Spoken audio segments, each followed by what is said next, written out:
अकोल्यात धुरंधर चित्रपटाची नक्कल आणि रिअल लाईफमध्ये गुंडगिरीचा थरार. हातात चाकू, लोखंडी पाईप आणि परिसरात उघडपणे दहशत निर्माण करण्याचा प्रयत्न. कोलखेड भागात काही युवकांचा हैदोस, नागरिकांवर थेट हल्ला. परंतु अवघ्या 8 तासात पोलिसांची अशी कारवाई की गुंडाचा माजच उतरला. नेमकं काय घडलंय पाहूया धक्कादायक रिपोर्ट. अकोला शहरातील कोलखेड परिसर. सायंकाळची वेळ आणि अचानक वातावरण बदललं. काही गुंड प्रवृत्तीचे युवक धुरंधर चित्रपटातून प्रेरणा घेत हातात चाकू आणि लोखंडी पाईप घेऊन रस्त्यावर उतरलेत. बिलंदर स्टाईल मध्ये त्यांनी परिसरात भीतीचं वातावरण निर्माण केलं. याच दरम्यान 3 ते 4 निष्पाप नागरिकांवर हल्ला करण्यात आला. या हल्ल्यात एक जण गंभीर जखमी झाला असून त्याच्यावर सध्या उपचार सुरू आहेत.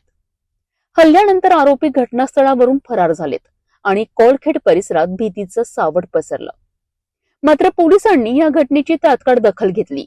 पोलीस अधीक्षक अर्चित चांडक यांच्या आदेशानुसार स्थानिक गुन्हे शाखेने तांत्रिक तपास सुरू केला आणि अवघ्या 8 तासात बार्शी टाकडी जंगल परिसरातून सर्व आरोपींना अटक करण्यात आली.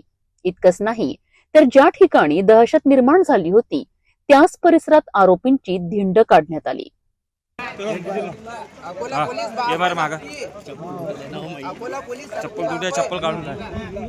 अकोला पोलीस सबकी बाप आहे. फायद्यात राहायचं तर फायद्यात राहायचं. अकोला जिल्हा कायद्याचा जिल्हा.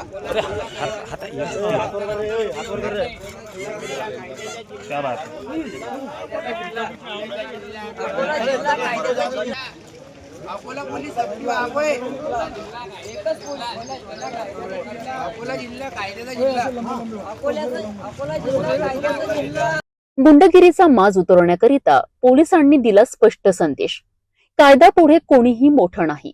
चित्रपटातून प्रेरणा घेऊन गुन्हेगारी करण्याचा प्रयत्न, परंतु पोलिसांनी दाखवलेली तत्परता आणि कठोर कारवाई. हा इशारा आहे गुंडगिरीला आता थारा नाही. अकोल्यात कायदा जागा आहे आणि गुन्हेगारांसाठी जागा नाही.